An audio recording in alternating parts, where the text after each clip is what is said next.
टेढ़ी बहन। माँ, शादी के बाद से मैं दीदी से मिलने ही नहीं गया। सोच रहा हूँ कि मैं और रिया दीदी के घर हो आते हैं। हाँ बेटा, बहुत अच्छी बात है। उसे भी अच्छा लगेगा रिया से मिलकर। वैसे भी रिया शादी के बाद से कहीं नहीं गई। रिश्तेदारों के घर जाएगी तो एक दूसरे को समझेंगे। मोहन अपनी नई नवेली बीवी रिया को लेकर बहन के घर जाता है। अरे वाह, क्या बात है रिया और मोहन। अच्छा हुआ तुम लोग आ गए। सासू माँ, अरे ओ सासू माँ, कहाँ अंदर माला पकड़कर बैठ जाती हैं? देखिए तो कौन आया है। भाई भाभी आए हैं मेरे 2-4 दिन के लिए। तभी ससुर जी आते हैं। अरे मोहन बेटा, कब आए? अरे वाह, बहुरानी भी आई है। अच्छा है, अच्छा है। अरे सुनती हो, बहू का भाई आया है। तभी बहन जोर से चिल्लाने लगती है। हाँ आया है तो क्या? बुड्ढे इस फिराक में ना रहना कि मेहमानों के लिए समोसे आएंगे तो तुम दोनों भी लपक लोगे। अरे जाओ अंदर के कमरे में। और सासू माँ, हाथों में मेहंदी लगी है क्या, जो अब तक पानी का गिलास नहीं आया?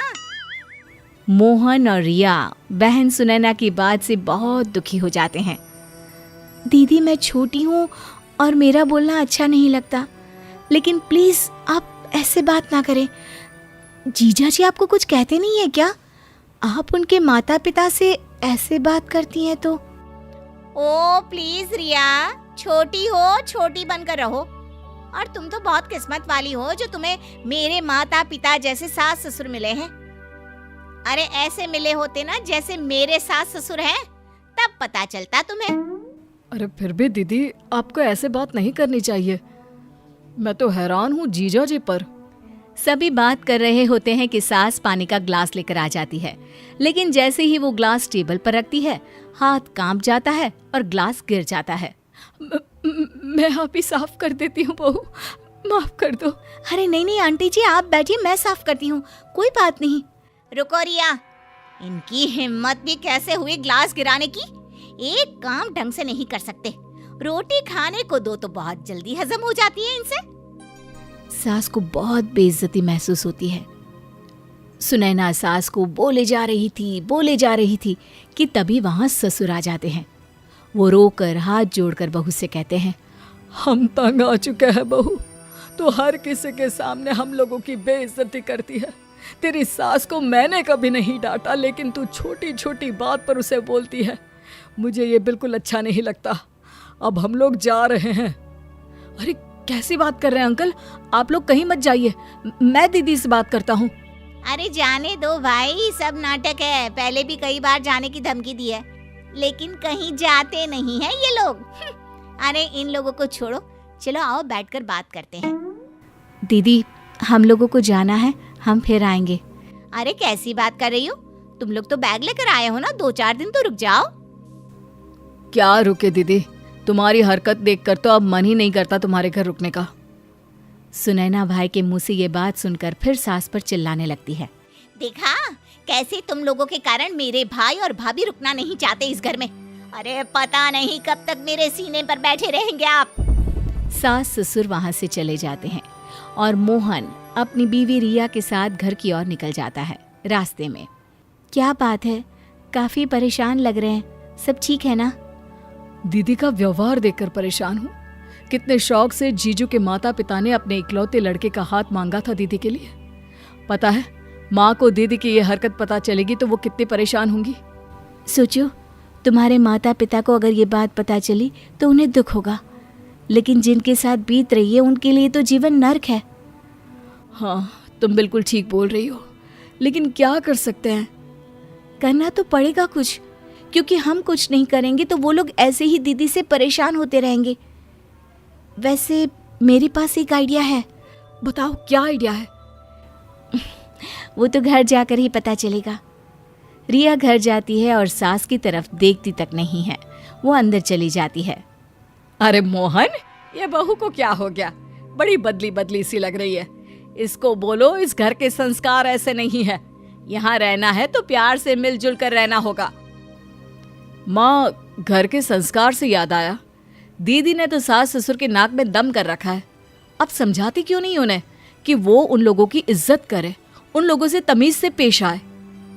मोहन को लगता है कि शायद माँ ये सुनकर दुखी हो जाएंगी, लेकिन उल्टे उसकी माँ कहती है, अरे सब पता है मुझे वहाँ क्या चल रहा है, एक एक बात बताकर चलती है वो मुझे। अरे कहा है कि इज्जत करना उन लोगों को, बड़े पागल है वो लोग। पता है घर बहू के नाम कर दिया है, अब वो पूरी कोठी सुनैना की ही तो है। हाँ माँ, ये मुझे पता है। उनके ससुर ने कहा था कि हम लोगों की बेटी नहीं लेकिन बहू के रूप में हमें बेटी मिली है तो घर उसके नाम कर देंगे। लेकिन इसमें क्या गलत कर दिया उन्होंने?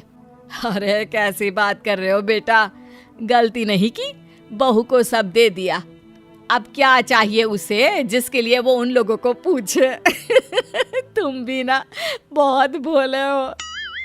तभी रिया सारा सामान पैक करके आती है और मोहन से कहती है, देखो ये बुढ़िया जीते जी तो मुझे ये मकान देगी नहीं, लेकिन हाँ ये मर जाए तो फोन कर देना, मैं आ जाऊंगी।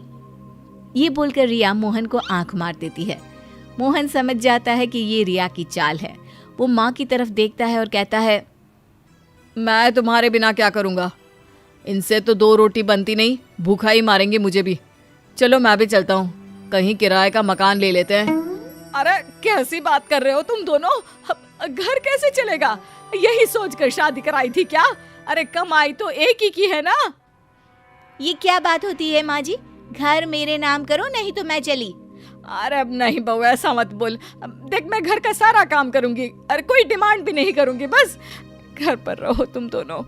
माँ, हम कोई नौकरानी रख लेंगे, आपका वहाँ क्या काम, फिर दुनिया भी क्या बोलेगी। अरे नहीं नहीं रिया, चलो मैं भी सामान पैक करके आता हूँ। तभी सास भागकर बेटी को फोन करती है और घर बुलाती है। बेटी माँ के पास आती है। क्या हो गया मोहन, मेरे घर तो तू बड़े भाषण दे रहा था कि सास को ऐसे रखो वैसे रखो, और या तुम तो बोल रही थी कि सास को माँ की तरह मानो, फिर क्या हो गया तुम्हें? वो क्या है ना दीदी, मैंने आपको देखा और आपसे यही सीखा कि सास को मुट्ठी में रखो, पूरा घर खुद के नाम कर लो और सास को नौकरानी बना दो, ठीक है ना? जैसे आपने अपनी सास की बेइज्जती कर रखी है वैसे मैं भी इन लोगों की करूंगी। थैंक्स दीदी, ना मैं आपके घर आती और ना ही मुझे ये सब पता चलता। अब तो सुनैना समझ चुकी थी कि वो क्या गलती कर रही है। वो सभी से माफी मांगकर अपने ससुराल चली जाती है और अपने सास ससुर से कहती है, मुझे माफ कर दीजिए, मुझसे बड़ी भूल हो रही थी, मैं आगे से कभी ऐसा नहीं करूंगी।